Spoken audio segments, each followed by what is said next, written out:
Welcome to Unleash Curiosity by Vital Pet Life. I'm Dr. Amber De Silva, veterinarian and advocate for integrative pet care. And I'm Donie Yamamoto, founder and CEO of Vital Pet Life.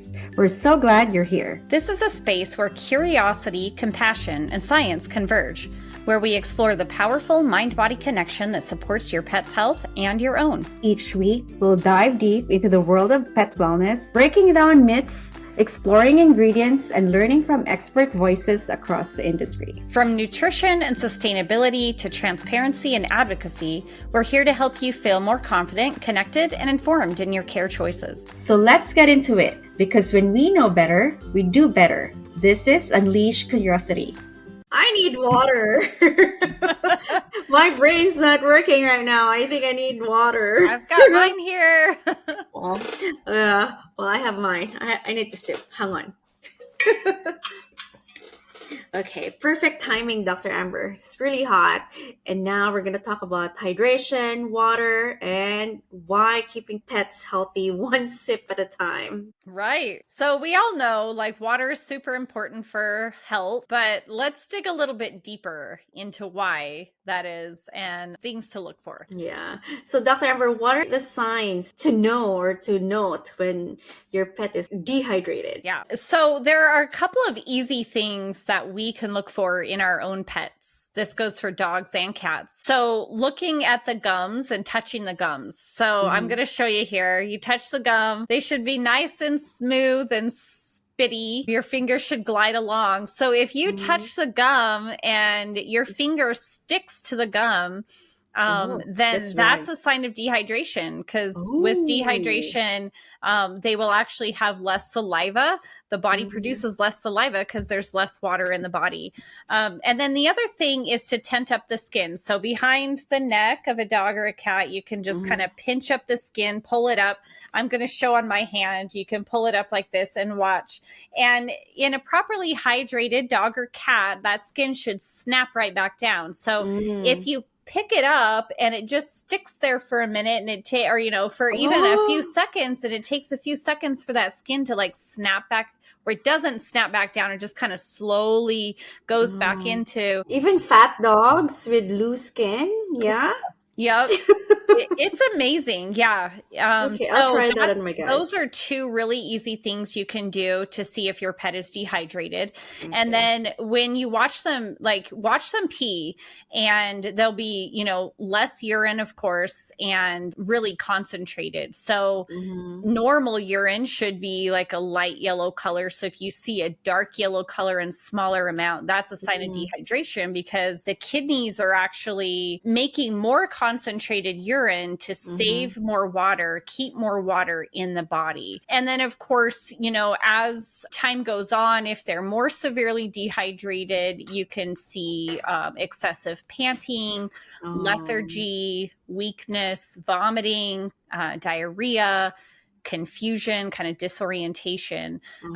So those are more serious signs of more scary dehydration. Yeah. Talking about urine concentration. So I get that Tuxedo before, it's so hard for him to drink water, but luckily now I was able to figure out a way on offering him water and he drinks. So I just want to know when it's too much, because his pee's clear. It's a lot of pee, but I know it's because he drinks a lot of water. Right. Is that okay too? Right. So that is a great question, Donnie. And we know Tuxedo has had bladder stones in the past. And so we actually want to encourage him to drink more water and dilute out his urine more than a normal dog who has no bladder stones. So we expect that Tux is going to drink more and pee a larger amount of less concentrated urine. Okay. So if your dog or cat, though, does not have any medical conditions that you know of that are diagnosed, and they're just sitting at the water bowl, drink, they're peeing a ton, they're having accidents in the house when they haven't had accidents, their urine is really clear.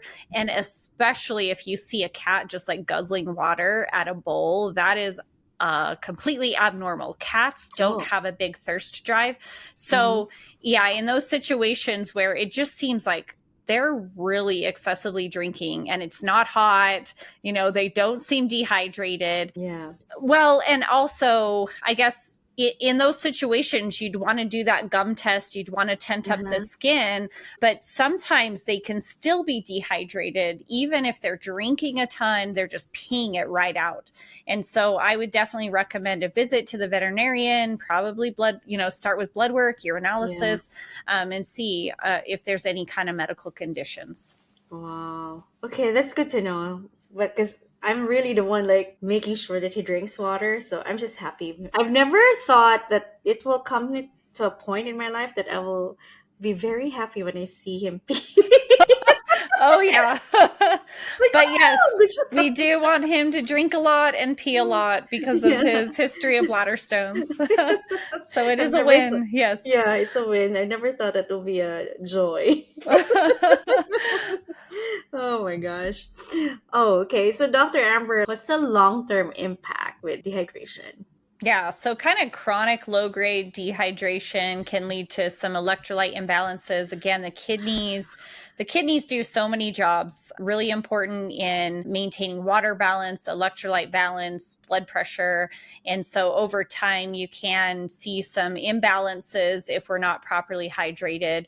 And Mhm. then organ dysfunction. So you think about like the circulatory system, the blood is, mostly water. If you have a really dehydrated patient long term, their blood is actually getting thicker. They have less Oh. water in their blood. And Mhm. and so that can be detrimental in some cases. And then of course, kidneys, skin, the skin. So we think about just the look of it and Yeah. that tenting, but also if the skin is not properly hydrated, then it actually becomes more fragile. So, more flaking, Oh. itching, but also just breaks in the skin barrier and then in joints and the digestive system. So Oh. it's really important for so many different things in their bodies. And then hydration is really important to regulate body temperature too. And so if we have a dehydrated patient, then they lose the ability they have a decreased ability to regulate their own body temperatures. Oh. Well, water is very important. Well, how much water does every pet need? I think this is very important because, especially body weight of an Yeah. animal. Like, Yep. Yeah. So for dogs, it's about 1 ounce per pound per day. And for cats, it's about 4 ounces per 5 pounds of body weight. So, for Mhm. example, if you have a 50-pound dog, that dog would need about 50 ounces of water a day. And then Mhm. a 10-pound cat would need about a cup of water per day. Now, of course, those are just kind of general guidelines. Again, Mhm. check your pet's hydration status, Mhm. those things that we talked about before. And then, of course, environmental temperature, humidity, Humidity. activity level, age, all of that is going to play a part. So, a really humid day and the temperature's not that high, then maybe, 50 ounces of water for your 50-pound dog is fine. But if it's really Mhm. dry and it's, 90 More. Yeah. degrees and you're hiking, and of Mhm. course, all of those things are going to increase their water need. And so Mhm. I would say those like 1 ounce per pound per day for dogs and four Mhm. ounces per 5 pounds of body weight for cats is just like a minimum kind of average for we call it like a neutral temperature and not really activity. That's just kind of maintenance.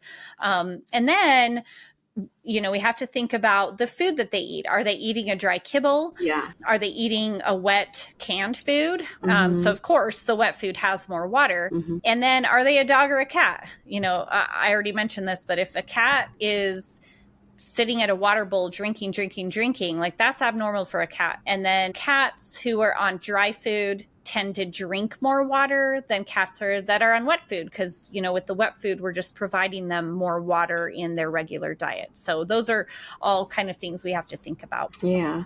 What about panting? I mean, I don't think when they pant, like they're thirsty sometimes, right? Like, Yeah. especially if just, after a play. I understand maybe they need water or they're just trying to regulate. Can you emphasize that for us? Yeah, and that might be a little bit tricky. Of course, if, Mm-hmm. like you said, if you've just been on a hike and it's a warm day and they want to lay down and they're panting, then that's probably normal. But you want to Mm-hmm. check their hydration. Look at the color of the gums too. They should just be nice and light pink.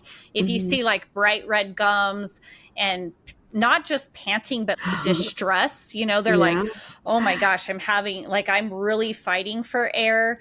Mm, Then that's more of a serious situation. And yeah. then you can check their temperature. Not that everybody brings around thermometers, but if you're at home and, even those like ear thermometers for humans, we use those in dogs too. And so you can check their temperature. Normal for dogs and cats is about 100 to 102.5 Fahrenheit. And then you kind of have to assess the situation. If they're and offer water and see if they'll take it. Yeah. And then I should mention though, if cats are panting, if they're breathing with their mouths open, that's a sign of respiratory distress. So cats don't Oh. pant like dogs do. Mm-hmm. I always get really scared when I see a cat come into the Panting. clinic, open mouth breathing, because Oh, don't. it is a sign of respiratory distress in cats. It's not normal for cats to pant. So if you see that, take your cat to the vet right now. Oh, yeah, yeah, yeah. Yeah, it's not something that vets like to see in cats. Yeah. I think we mentioned this, we touched it a little bit early on the conversation, why dehydration impacts pets with kidney diseases or urinary problems because of Yeah. tuxedo, right? So, Yeah. So if, we did talk about the bladder stones, and if you want to know more about that, we actually have a podcast episode that we recorded previously called Help, My Pet Has Bladder Stones, What Now? And so check that out if you're interested in digging a little bit deeper on bladder stones. But with kidney disease, it's really, really important to keep your pet hydrated. And I actually a big fan of I think one of the most important things for kidney disease is to get them on a kidney specific diet. mm-hmm. And if you can, to switch them to a wet food, because then they're getting more hydration with that wet food than they would with a kibble. If they're like adamant about eating kibble, you can add water to the kibble so that they're getting some more water with that. Just, dehydration with kidney disease just increases the damage in the kidneys. And so we really, really want to try to keep them hydrated. And it's going to be much harder for them because one of the kidney's main jobs is to concentrate urine. And when the kidneys are damaged, they lose that ability to concentrate and to keep the water in the body. And so it's especially important with kidney disease to just watch their hydration and make sure they're drinking water. Yeah. Yeah. Any tips, Dr. Amber? Yeah. So, of course, just like for us, make sure that they have access to water all the time, even when you're going out and about. Throw a dog dish in your in your car and keep some bottled water on hand so that you always have a source of water. And then you want to watch for those early signs of dehydration, like we talked about, the gums, the skin tenting, the excessive panting, and just make sure that they can get to water, that they have access to water.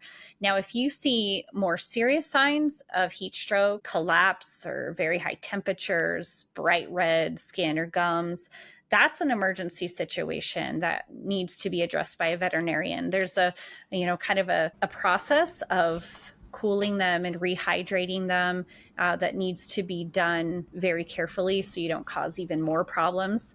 So if you see those signs of more serious dehydration or heat stroke, then you want to take him to a vet immediately. Yeah, awesome, Dr. Amber.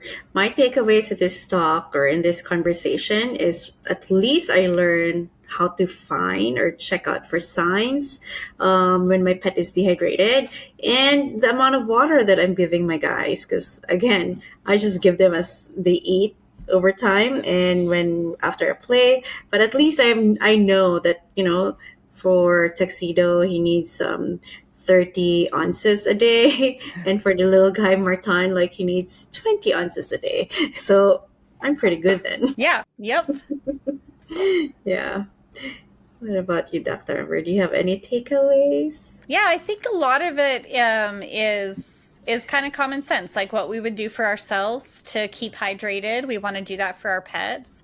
And Yeah. then just, with certain medical conditions, making sure that we're just monitoring and Maintaining. maintaining their hydration at home. Exactly. And I think that's what helped Tuxedo keep the size and I think the stones that we were able to pull out like early on, like last month. It didn't grow. There were no add-ons. So it just kept the same size. And I think, yeah, no more additional stuff. So because of his like water Yes. routine.